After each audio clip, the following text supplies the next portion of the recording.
Hello दोस्तों, उम्मीद करता हूँ कि आप सब ठीक ठाक होंगे। दोस्तों, इस वीडियो में हम बात करेंगे जनगणना 2027 के बारे में।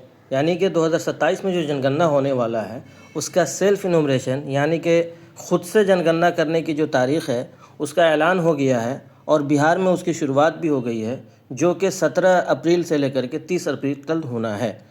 तो ये जो जनगणना है इसका सेल्फ इनोमरेशन यानी कि ख़ुद से इस जनगणना को कैसे किया जा सकता है और इसका तरीक़ा क्या है, किस लिंक पे क्लिक करके कौन से वेबसाइट से करना है, इसका पूरा तरीक़ाकार मैं आज आपको बताऊंगा। तो वीडियो में आप लास्ट तक बने रहें।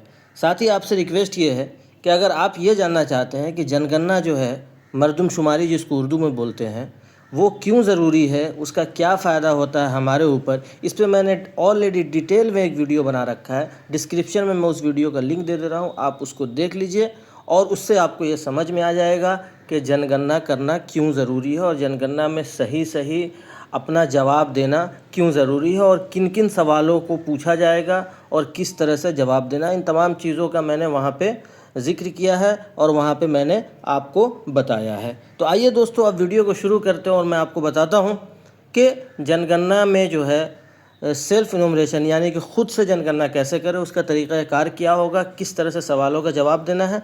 तो आइए मैं लेके चलता हूँ आपको अपने मोबाइल की स्क्रीन पे। वीडियो मुमकिन है थोड़ा सा लंबा हो जाए, बट कोई नहीं, आप वीडियो में लास्ट तक बने रहेंगे क्योंकि इसमें एक एक जानकारी जो है बहुत अहम होने वाली है।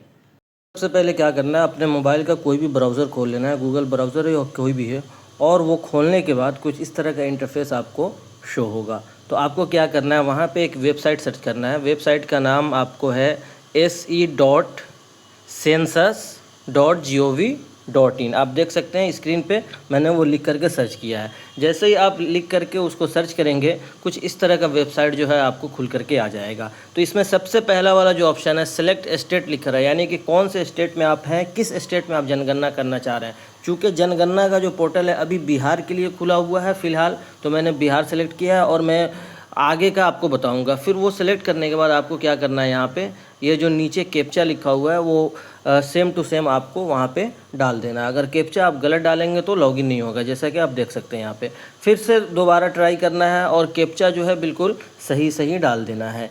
कैप्चा जैसे ही आप सही डालेंगे दोस्तों, इसमें एक नया पेज खुल करके आएगा और कुछ इस तरह से लिखा हुआ आएगा कि जनगणना 2027 के मकान सूचीकरण कार्य चरण में 100 गणना यानी कि सेल्फ इनोवेशन जो है उसके ऊपर आपका स्वागत है। अब यहाँ पे देखिए दोस्तों, सबसे पहले क्या पूछा जा रहा है, बिहार के बाद देखिए क्या लिखा हुआ है, name of the head of the house holder, यानी कि जो आपके घर के हेड कौन है जो बड़े बड़े फैसले लेते हैं उनका नाम आपको लिख देना है। अगर आप हैं तो आप खुद अपना नाम लिखें, अगर गार्जियन है तो गार्जियन का नाम लिखें, ठीक है। नीचे आपको मोबाइल नंबर लिख देना है, जो भी मोबाइल नंबर आप यूज़ करते हैं जो आपके पास हो, क्योंकि उस पर OTP आएगा, OTP आप डालेंगे तभी जो है आपका लॉगिन हो पाएगा, ठीक है। नीचे ईमेल आईडी है तो वो ज़रूरी नहीं है, आप चाहे तो दे चाहे तो न भी दे, कोई दिक्कत वाली बात नहीं है। तो मोबाइल नंबर देने के बाद हमने वेरीफाई एंड प्रोसीड वाले ऑप्शन पे हमने क्लिक कर दिया। जैसे ही उस पर आप क्लिक करेंगे दोस्तों, थोड़ा सा ये सिस्टम जो है टाइम लेगा।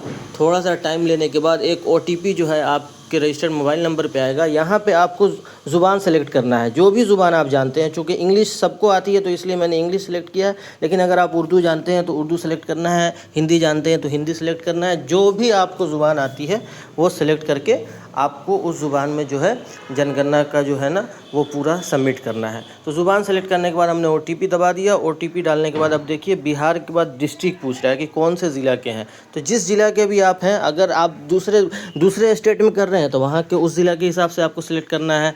और पिन कोड क्या है, जिस पिन कोड पर भी आप रह रहे हैं वो पिन कोड आपको यहाँ पर क्या करना है, डाल देना है। डालने के बाद ये जो सर्च वाला ऑप्शन है ना, इस पर आप को क्लिक करना है। ये विलेज, आपको जो भी विलेज है, यहाँ पे देखिए विलेज लिखा हुआ है ना, तो जो भी विलेज है आपको अपने विलेज का नाम लिखना है। तो यहाँ पे ऑप्शन आ जाएगा, उस पर सेलेक्ट करके आप सर्च कर लेंगे।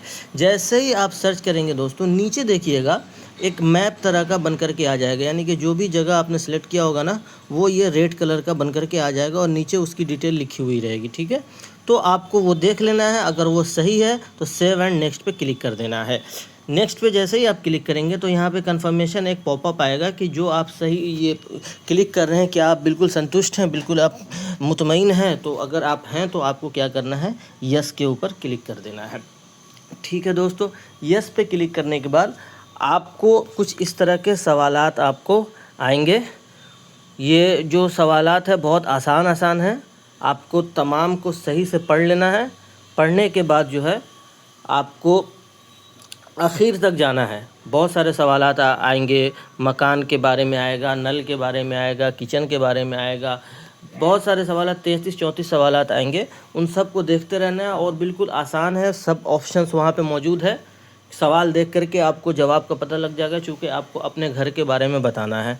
तो वो सब दिखा करके आपको अच्छे से समझ करके उसका जवाब दे देना है। बहुत ज़्यादा मुश्किल सवाल नहीं, अगर मैं एक एक सवाल को अलग अलग लूँ तो बहुत ज़्यादा टाइम लग जाएगा और वीडियो बहुत लंबा हो जाएगा। बिल्कुल आसान है, आप जिस ज़ुबान में भी जानते हैं उस ज़ुबान में जिसमें कंफर्टेबल है आप उस पर उसको सेलेक्ट करें और वहाँ से जो सवालात हैं तो उसका जवाब नीचे ऑप्शन दिया हुआ है, ऑप्शन पर टिक करते रहें और आगे बढ़ते रहें, होता चला जाएगा। बहुत आसान है। मैं अगर एक एक चीज़ बताऊँगा 33 सवाल तो वीडियो बहुत ज़्यादा लंबा हो जाएगा। समझने वाली बात यह है कि जब आप सारी डिटेल्स दे देंगे, सारे सवालात के जवाब आप दे देंगे तो यहाँ पे देखिए 2 ऑप्शन आ रहा है, फाइनल सबमिट या सेव एज ए ड्राफ्ट। तो अगर आप चाहते हैं कि मुझे फिर से देखना है कि कोई जवाब मैंने गलत तो नहीं कर दिया है, कोई जवाब में मुझे चेंजेस तो नहीं करना है, तो अगर वैसा कुछ है तो सेव एज ए ड्राफ्ट पे आपको क्लिक करना है, जैसे कि मैंने क्लिक कर दिया, और ओके पे आपको क्लिक कर देना है। अगर आप सोच रहे हैं कि नहीं मैंने सब कुछ सही किया है, मुझे कुछ नहीं करना है, तो फाइनल सबमिट वाला जो बटन आ रहा है उस पर आपको क्लिक करके सबमिट कर देना है। जैसे ही आप सबमिट करेंगे, चूँकि मैं अभी कर नहीं रहा हूँ, आपको देख करके बता रहा हूँ, जैसे ही आप सबमिट करेंगे आपको जो है एक रेफरेंस नंबर मिलेगा। और रेफरेंस नंबर आपको खुद से अपने पास रख लेना है। जब जनगणना कर्मी आपके दरवाजे पे 1 मई के बाद से आएंगे जनगणना करने के लिए, 1 मई 2026 के बाद से, तो उनको वो रेफरेंस नंबर दे देना है। वो फिर वो अपने लॉगिन में चेक कर लेंगे। अगर उनको जो आपने डिटेल्स दिया है वो उनको सही लगेगा, वो उसको वेरीफाई करेंगे जगह पे जा कर के। अगर जो डिटेल आपको दिया है उनको सही लगेगा तो वो उसको क्या करेंगे, मार्क कर देंगे और उसको ओके करके आगे सबमिट कर देंगे। इस तरह से आपका जो है सेल्फ इनोमिनेशन 100 जनगणना जो है आपका सफलतापूर्वक कंप्लीट हो जाएगा। लास्ट में दोस्तों आपसे गुजारिश ये है कि जो भी जनगणना कर्मी आपके दरवाजे पे मरदमशुमारी के लिए, जनगणना के लिए आए, उनका सपोर्ट करें। जो भी वो सवालात पूछे उनसे अच्छे से बात करें, चूँकि वो भी एक इंसान है, लेकिन सरकार ने उनको ज़िम्मेदारी दी है तो वो आपके घर घर जा कर के आपका डिटेल लेकर के सरकार तक भेजने की काम करते हैं। और रही बात कि ये जनगणना ज़रूरी क्यों है, इस पर मैंने डिटेल वीडियो बना रखा है, आप डिस्क्रिप्शन में लिंक है, उससे आप देख सकते हैं। हमें गवर्नमेंट को सपोर्ट करे, आंकड़ों को छुपाए नहीं, क्योंकि जब तक सरकार को सटीक आंकड़ा नहीं मिलेगा, सरकार रणनीति कैसे बनाएगी, बजट वगैरह कैसे पास करेगी। और ये याद रखें कि अगर अभी कोई जनगणना हो रहा है तो इसके 10 साल के बाद ही कोई दूसरा जनगणना होगा। तो आगे का 10 साल का जो रणनीति है, जो बजट वगैरह जो पास होना है, सब इसी के ऊपर निर्भर करता है। इसीलिए जनगणना में सही जानकारी दें। उम्मीद करता हूँ कि आपको ये वीडियो अच्छी लगी होगी। अगर वीडियो अच्छी लगी हो, जानकारी पसंद आई हो, तो प्लीज़ चैनल को सब्सक्राइब कर दें। अगर फेसबुक पे देख रहे हैं तो चैनल को फॉलो कर दें। Thank you.